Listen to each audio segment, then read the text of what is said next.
السلام علیکم۔ کسی ملک پر ایک مغرور بادشاہ حکومت کرتا تھا۔ وہ ہیرے جواہرات، شان و شوکت اور اپنی جاہ و جلال کے نشے میں بدمست ہو کر رعایا کی طرف سے بالکل غافل ہو چکا تھا، اور اسے ان کی مشکلات اور پریشانیوں کی کوئی فکر نہیں تھی۔ کچھ لوگ اس کے لیے بد دعائیں کرتے تو کچھ اس کے لیے ہدایت اور نیک توفیق کے طلبگار بھی ہوتے۔ ایک وقت آیا جب خدا نے رعایا کی سن لی۔ ہوا یہ کہ بادشاہ ایک دن نہایت شان و شوکت سے سپاہیوں کے لاؤ لشکر کو ساتھ لے کر شکار پر نکلا۔ جنگل میں اسے ایک ہرن نظر آیا۔ اس نے اس کے پیچھے گھوڑا دوڑا دیا۔ ہرن کے تعاقب کرتے ہوئے وہ بہت دور نکل آیا اور راستہ بھٹک گیا۔ وہ اپنے محافظ دستے اور تمام درباریوں سے بچھڑ گیا تھا۔ ادھر انہوں نے بادشاہ کو بہت ڈھونڈا، لیکن گھنے جنگل میں مایوسی کے سوا کچھ ہاتھ نہ آیا، اور یوں بھی رعایا کی طرح بادشاہ کے سپاہی اور درباری سبھی اس کی اکڑ اور غرور سے تنگ آ چکے تھے۔ انہوں نے اپنے فرما رواں کی تلاش بند کر دی اور واپس لوٹ گئے۔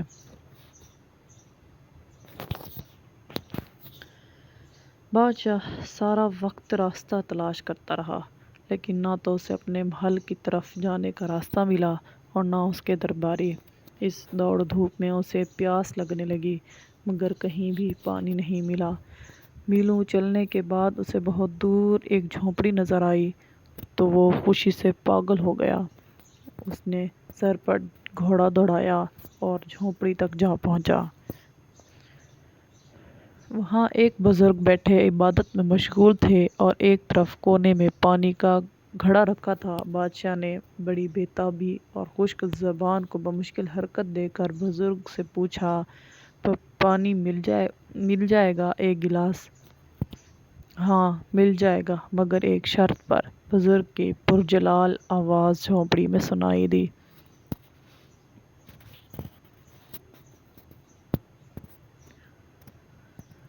مجھے ہر شرط منظور ہے۔ میں اس سلطنت کا حکم رواں ہوں، پانی پلا دو، بادشاہ نے بے تابی سے کہا۔ مگر اس موقع پر بھی اس نے اپنی امارت کا احساس دلانا ضروری سمجھا۔ پہلے شرط سن لو، پانی کے گلاس کے بدلے میں تمہاری پوری سلطنت لوں گا، بزرگ نے درستی سے کہا۔ پوری سلطنت ایک گلاس پانی کے بدلے؟ بادشاہ نے حیرت سے پوچھا۔ بزرگ نے کرخت لہجے میں کہا، ہاں منظور ہے تو ٹھیک، ورنہ یہاں سے چلے جاؤ اور مجھے عبادت کرنے دو۔ پیاس کی شدت سے بادشاہ کو اپنا دم نکلتا ہوا محسوس ہو رہا تھا۔ اس نے نڈھال ہو کر کہا، مجھے منظور ہے، اب مجھے پانی دے دیں۔ پانی پی کر بادشاہ کی جان میں جان آئی تو بزرگ سے کہنے لگا، وعدے کے مطابق اب میں بادشاہ نہیں رہا، آپ میری جگہ بادشاہ ہو گئے ہیں۔ آپ میرے ساتھ محل چلیں اور تخت سنبھال کر مجھے وہاں سے رخصت کریں۔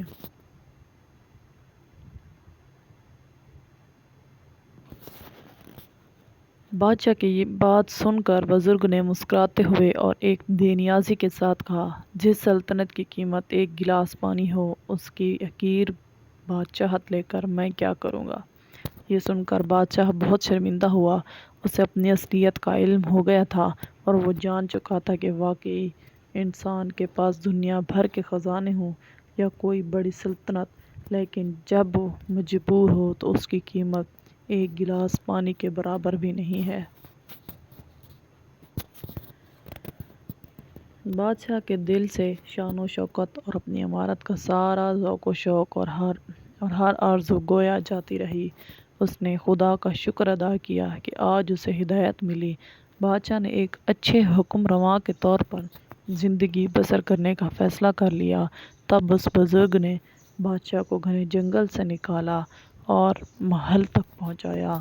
اس موقع پر بادشاہ نے بزرگ سے وعدہ کیا کہ وہ اللہ کے بندوں کے ساتھ بھلائی کرے گا اور اپنی رعایا کی خبر گیری کرتا رہے گا۔